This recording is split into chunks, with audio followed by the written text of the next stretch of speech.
நமது சமுதாயத்திலே நம்பிக்கை என்ற ஒரு வார்த்தைக்கு பகுத்தறிவு என்ற ஒரு கோடாலி குழம்பை சேர்த்து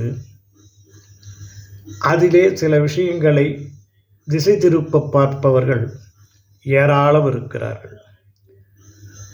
ஒரு விஷயத்தை நாம் கண்ணுறுகின்ற பொழுது அதில் இருக்கும் நல்ல விஷயங்களை விட்டுவிட்டு அதிலே என்ன குதர்க்கம் சொல்லலாம், குறை சொல்லலாம் என்று பார்ப்பவர்கள் ஏராளமான மக்கள் இருக்கிறார்கள். ஆகவே நாம் செய்கின்ற செயல் மற்றவர்கள் குறை சொல்லாதவாறு பார்த்து கொள்வது அந்த செயலை செய்பவருடைய கடமை. அதுபோலத்தான் நமது வாழ்க்கையை சரியான திசையிலே இட்டு செல்ல வேண்டியதும் நமது கடமை. ஒரு சின்ன தவறு, கால் ஸ்லிப்பாயிடுச்சிங்க, உடனே சுளுக்குன்னு வருது, நடக்க முடியாமல் தவிக்கிறோம்.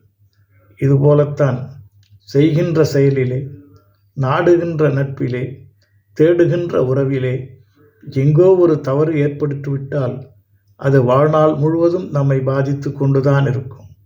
ஆகவே பொது விஷயங்களில் கவனம் செலுத்துவது போல நம் சொந்த விஷயங்களிலும் கவனம் செலுத்த வேண்டும். அவ்வாறு செலுத்தி நடக்க முயற்சிக்க வேண்டும்.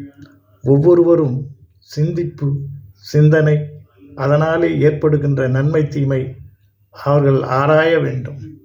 அதற்கான நேரம் இருக்கிறதா? நேரம்தான் இல்லை என்று. எனக்கு ஒரே வேலை, டென்ஷன், எனக்கு ஒரே எதிர்பார்ப்பு, இப்படி பல விஷயங்களை மனதுக்குள்ளே அடக்குகின்ற பொழுது மனிதன் பித்து பிடித்தவனாகிறான்.